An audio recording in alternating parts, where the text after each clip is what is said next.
So thank you for joining me. I appreciate your being here. So why am I doing these Courage Mondays? So as believers, you know, what we've gone through in our country and in the entire world these past few years, fear is not from God.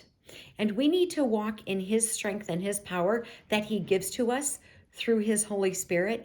And so if we have things that we have to endure that are coming, that are worse than this, then we have to check ourselves and we have to be ready to go where he tells us to go, to do what he tells us to do, and to not be fearful.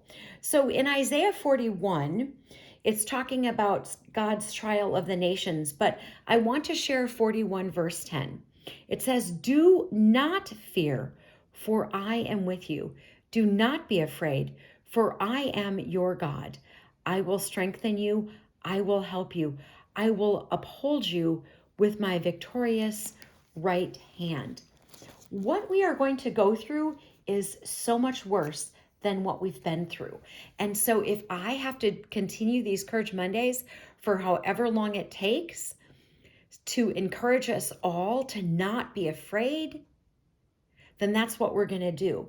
It tells us, think about this. It tells us in Ephesians 12, because I talk about armor up, and that is from Ephesians 6. That's where I get that.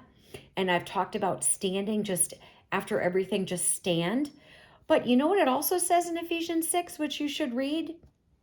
It says in verse 12, "For our struggle is not against enemies of blood and flesh, but against the rulers, against the authorities, against the cosmic powers in this present darkness, against the spiritual forces of evil in the heavenly places." That is what your battle is. You have to not be afraid. You have to do what God tells you to do, say what he tells you to say, go where he tells you to go, and walk in the power that he has given you. And you can't be fearful. So I've been showing you sections of emails. So this was something where, we were encouraged if we went outside of a 100-mile radius, we had to let them know. And then if we had contact with any non-immediate family members, we had to notify them. But my favorite part is to refrain from high-risk areas. So that would be a bar or restaurant, weddings and funerals.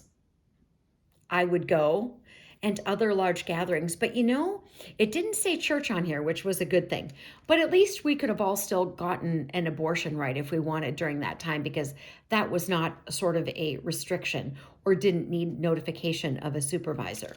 So my whole point is that all of this fear was driven deliberately to get people to be afraid. And so if I can do what I can through my videos to show you things, to encourage all of us to not be afraid. If you are doing what God tells you to do, then you don't have to be afraid. And I don't want to be afraid.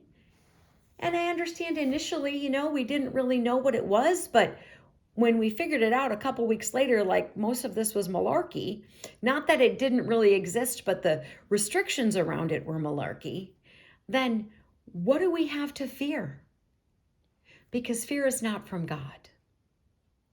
We have bigger fish to fry. We have bigger things that we need to be concerned about.